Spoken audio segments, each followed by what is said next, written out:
could have fired, elevated, moved across departments. He deals with personnel. The town manager deals with personnel. But you told the police officers that you believe Chief Crone's version of events, and then your town manager who works for you fired Chief Crone. Do you not find it within your domain to find out why? Well, again, you're going to this time and to this time. I'm not going to repeat myself too very often.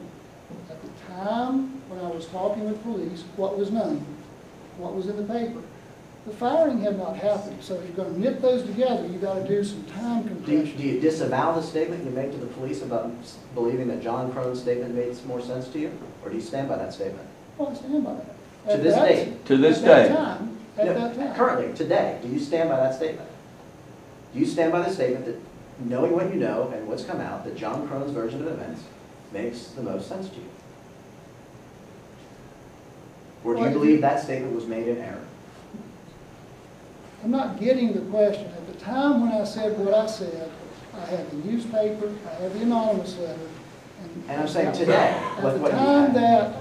Today, time, knowing what you know today, do you okay, stand by that knowing, statement? Knowing today, then what I know now? No, knowing now what you know knowing now. Then what I know now? Knowing now what you know now. Do you today still believe that the version of events, the story told by John Crone, is the one that makes sense to you? Not going to go there until I get the information, which I'll get, and I'm not going to doubt the actions of the interim town manager. Do you appreciate that this sort of double talk and nonsense is not going to be enough to get by a morsel? I mean, this is just unacceptable, sir. What part is not? I just said I'm not going to go into personnel matters that are not my bailiwick. Have I said anything different from that at all during this evening or any No, but what you did, your actions speak louder than your words. Have I said anything different? And, I mean, that's it. I'm just not going to go into personnel. And on the investigation, I'm not going to presuppose or look at anything while that investigation's ongoing. That's just simple. It'll be over. Well, that's when they decide it's over. They are the people. The internal investigation will be over. That is specifically worried by you guys. Well, I don't know, because we don't mess with it. We want it to be thoroughly over. What's left to be done? I don't know. You haven't asked? Correct. You've not received any updates from the town attorney?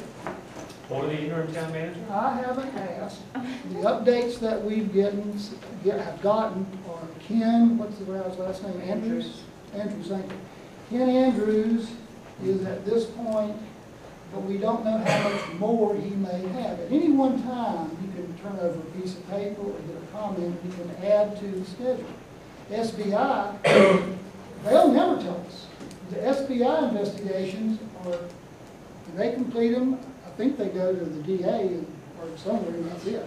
They'll never tell us. The SBI will never tell us. And when will the public know the results of the town's investigation? Probably after the investigation report is concluded, not before. And do Same time the town commissioners will. And will you release the full report to the public? I suspect if it's not restricted by personnel, the answer is yes. But if it's restricted by personnel, we're not allowed to. And that's what the town hid behind when they didn't release the Anthony Fox report for over a year after they investigated Erskine Smith's mishandling of the library situation. I'm over here, Cliff. Right? I see you. Okay, thank you.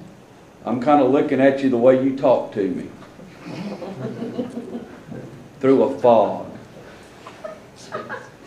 So what's the answer to that question? I don't know about the Fox situation at all.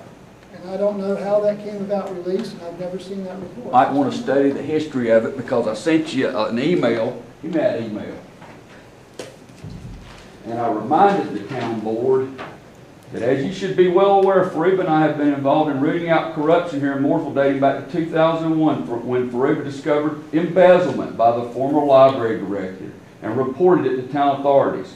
Since none of you were on the board at that time, you may not be aware that Faruba provided concrete evidence of the theft, much like the deposit slip showing that Chief Crone deposited cash from the evidence room into Cops for Kids directly to Erskine Smith and Rick McLean in February of 2001. They failed to take action, and ultimately Fariba had to go to the town board in late May of 2001, and the board then authorized a police investigation, ironically led by Carl Robbins, which eventually resulted in Karen Kahn's felony embezzlement convictions.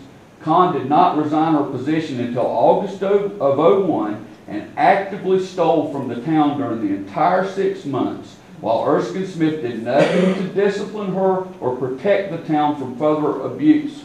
With that history and our involvement in trying to address other various misconduct in our local government, we certainly feel it is incumbent upon us to go on the record in regard to the situation involving Chief Crone. Now, did that not make you inquisitive about what might have happened in 2001 and 02 and not exactly accept my version of the events? To go see the Fox report that the town paid $25,000 for at the time? Didn't go look at the Fox report. It's a personnel matter. We have town attorney. It's been released publicly. I didn't look at it. Didn't it give you pause about the man who was your interim manager? Who it's your responsibility to oversee? Gentlemen, ladies, yeah, thank you very much, Ben. It's 9. We'll schedule another one of these at probably maybe September 4th. I hope to have one every month, the same week we have the town board meeting. If you want me to email you stuff,